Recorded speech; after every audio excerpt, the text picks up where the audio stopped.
राधे राधे, जय श्री कृष्ण। जब मैं बात टाइमलाइन की करता हूं तो मैं इसके बारे में कुछ डिटेल्स आपको बताना चाहता हूं कि एग्जैक्टली मैं आपसे क्या कहना चाहता हूं। मेरे लिए टाइमलाइन का अर्थ है, वो एक थ्योरी है, मेरे लिए एक थ्योरी है। इसको बड़ी सिंपल वे में आपको बताने का प्रयास करता हूं कि जैसे घड़ी की जो सुई है वो हर सेकंड आगे बढ़ती है, और जब वो हर सेकंड आगे बढ़ती है तो वो अपने उस रोटेशन को कंप्लीट करती है और फिर उसका सेकंड रोटेशन चालू होता है। लेकिन उसका सेकंड रोटेशन वहां से चालू होता है जहां पर उसका फर्स्ट रोटेशन कंप्लीट होता है। उसके आगे ही चलेगी, वो उसके पीछे नहीं जाएगी। तो जो एस्ट्रोलॉजी है, जो ज्योतिष है, ये टाइमलाइन थ्योरी के बेसिस पे चलती है। इसका अर्थ ये है कि जो ग्रह चल रहे हैं वो एक मिशन पर है, एक गोल पर है, और उनको जिस स्टेज पर, जिस टाइमलाइन में जो काम कंप्लीट करना है वो उसको कंप्लीट करके उससे आगे बढ़ते हैं। प्रेजेंटली जो 4 मुख्य ग्रह हैं जिसका सबसे ज्यादा इंपैक्ट हम सब पे होता है, गुरुदेव, शनिदेव, राहु और केतु। गुरुदेव मीन राशि में है, तो मीन राशि क्या है पहले ये जान लीजिए, और गुरु का यहां पे क्या रोल है, क्योंकि गुरु ऑलरेडी उस टाइमलाइन के आखिरी मुकाम पर है। मीन राशि 12th हाउस होती है एक कालपुरुष चार्ट में, और 12th हाउस होता है कंप्लीशन का, सैक्रिफाइस का, अल्टीमेट नॉलेज का, अल्टीमेट अवेकनिंग का। ये कंप्लीशन है ह्यूमन फॉर्म का, ये एक सोल कंप्लीशन है।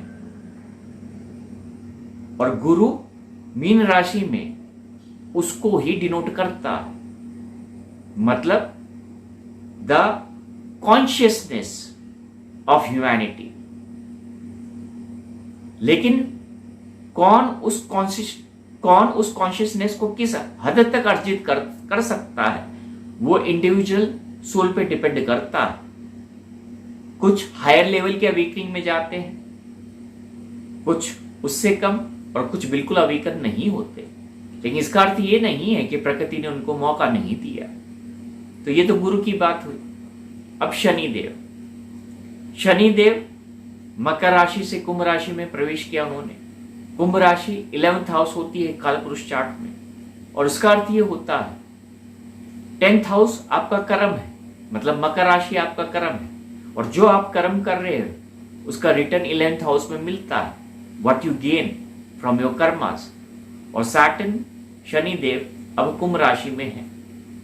इसका अर्थ ये है कि इस दुनिया ने जो कर्म किए हैं, चाहे वो सामने हो या ना हो, उसका फल मिलेगा, उसका फल मिलेगा।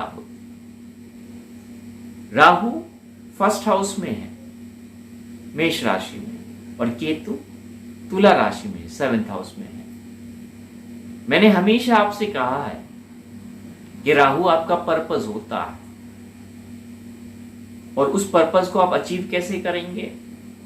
थ्रू केतु। वो आपकी एनर्जी है जिसके थ्रू आप अपने पर्पस को अचीव कर सकते हैं। तो ये एक कंप्लीट साइकिल का एंड है। We are moving towards a complete cycle end, और ये बड़े अलग तरीके से होने वाला है, क्योंकि राहु और केतु 18 महीना रहेंगे, गुरु 12 महीना रहेंगे, और शनिदेव अभी कुंभ राशि में है, फिर वक्री होके वापस मकर राशि में जाएंगे, और फिर जनवरी 2023 को वापस कुंभ राशि में आ जाएंगे। तो ये टाइमलाइन जो है, खास करके आने वाली 1.5 साल से 2 साल तक की, ये बहुत ही डिफिकल्ट टाइमलाइन है इस पूरे वर्ल्ड के लिए, क्योंकि अब ये जो कंट्रोल है,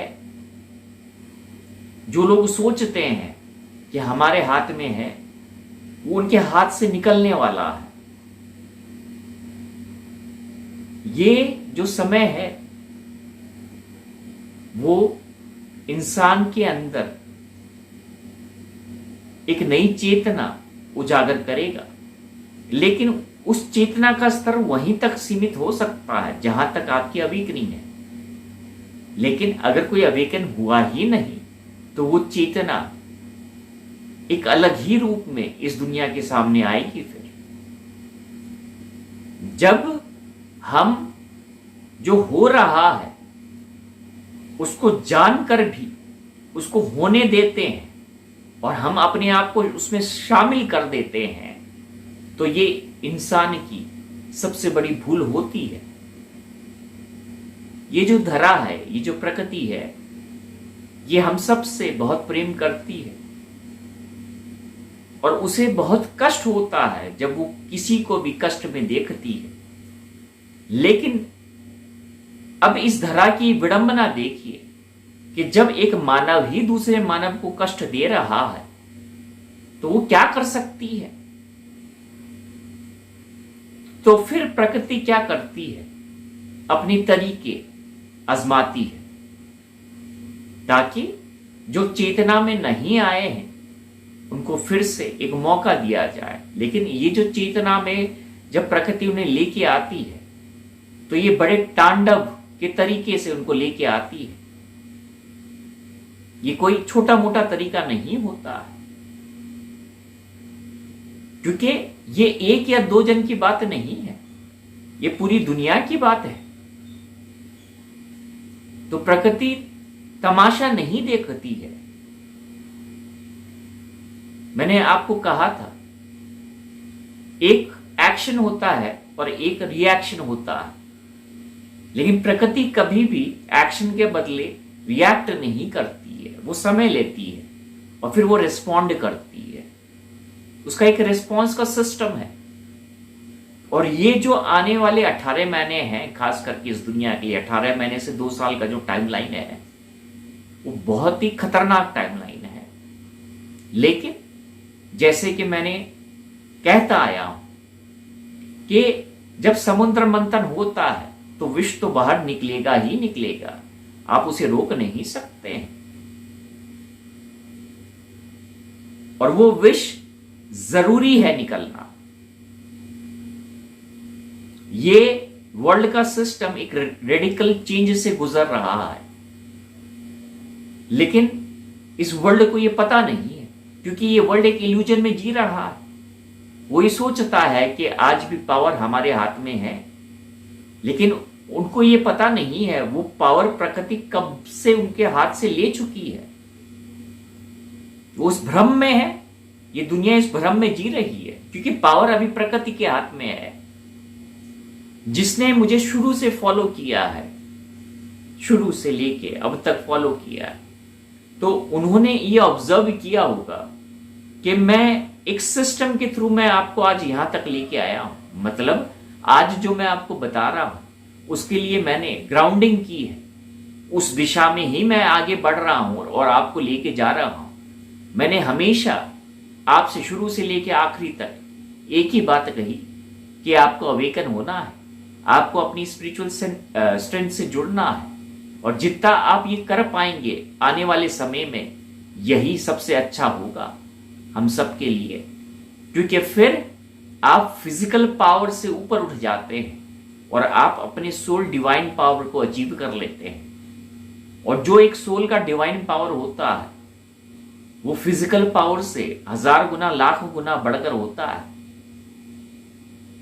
लेकिन वो तभी हम रियलाइजेशन कर सकते हैं जब हम उस पावर से अटैच होते हैं, और जब तक नहीं होंगे तब तक हमें लगेगा कि ये बनावटी बातें हैं, तो हम तबाही की तरफ चल नहीं रहे हैं बल्कि दौड़ रहे हैं।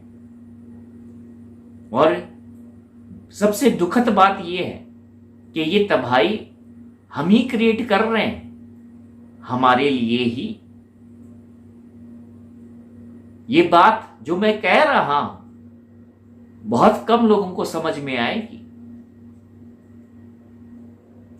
क्योंकि जिनको समझ में आ सकती है वो ऑलरेडी उस कार्य में जुट चुके हैं। लेकिन हमें ये प्रयास करना है कि औरों को भी समझ में आए। राधे राधे, जय श्री कृष्ण।